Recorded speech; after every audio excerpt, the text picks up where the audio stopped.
South ఇండియాలోనే అతి తక్కువ ధరలకి రత్నాలనందించే ఏకైక సంస్థ 6JVR.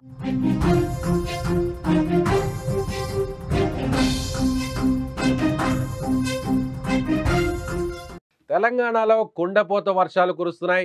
గత కొద్ది రోజులుగా రాష్ట్ర వ్యాప్తంగా వర్షాలు పడుతున్నాయి. అయితే ఈ వర్షాలు ఇప్పట్లో ఆగేటట్టు లేదని వాతావరణ శాఖ సూచనను గమనిస్తే అర్థమవుతోంది.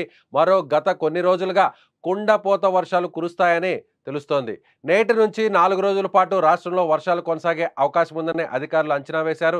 నేడు కామారెడ్డి, సిరిసిల్ల, కరీంనగర్, ములుగు, భద్రాద్రి, కొత్తగూడెం జిల్లాల్లో భారీ వర్షాలు కురుస్తాయన్నారు. ఈ మేరకు ఆయా జిల్లాలకు ఆరెంజ్ అలర్ట్ జారీ చేశారు.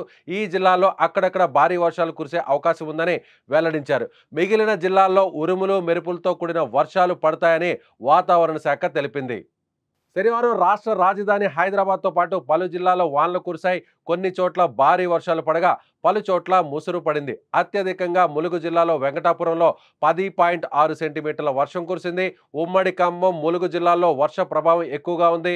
దీంతో అక్కడక్కడ లోతట్టు ప్రాంతాలు జలమయం కాగా చెరువులు, వాగులు పొంగి పొర్లాయి. కొత్తగూడెం జిల్లా అశ్వారావుపేట మండలంలోని కావడిగుండ్ల, గోపన్నగూడెం మధ్య వాగులో ఏపీకి చెందిన 2 మహిళా కూలీలు కొట్టుకుపోయి మృతి చెందారు. అదేవిధంగా ఇక భారీ వర్షాల నేపథ్యంలో మరోసారి ప్రాజెక్టులకు భారీ వరద వచ్చి చేరుతోంది. నాగార్జున సాగర్ ప్రాజెక్టుకు వరద ఉధృతి కొనసాగుతోంది. దీంతో 26 గేట్లు ఎత్తి నీటిని కిందకు విడుదల చేస్తున్నారు. 6 గేట్లు 10 అడుగుల మేర పైకెత్తి 2,50,104 క్యూసెక్కుల నీటిని దిగువకు విడుదల చేస్తున్న పరిస్థితి నెలకొంది. అటు శ్రీశైలం అలాగే 7 గేట్లు 10 అడుగుల మేర ఎత్తివేసి నీటిని విడుదల చేస్తున్నారు. కుడి, ఎడమ జల విద్యుత్ కేంద్రాల్లో విద్యుత్ ఉత్పత్తి కొనసాగుతోంది.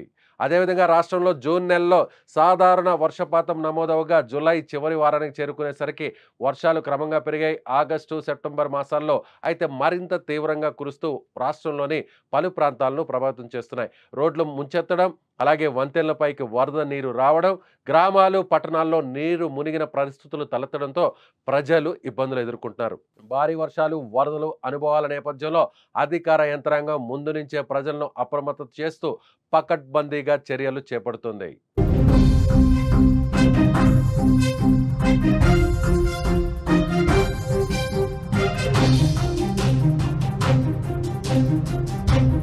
Thank you.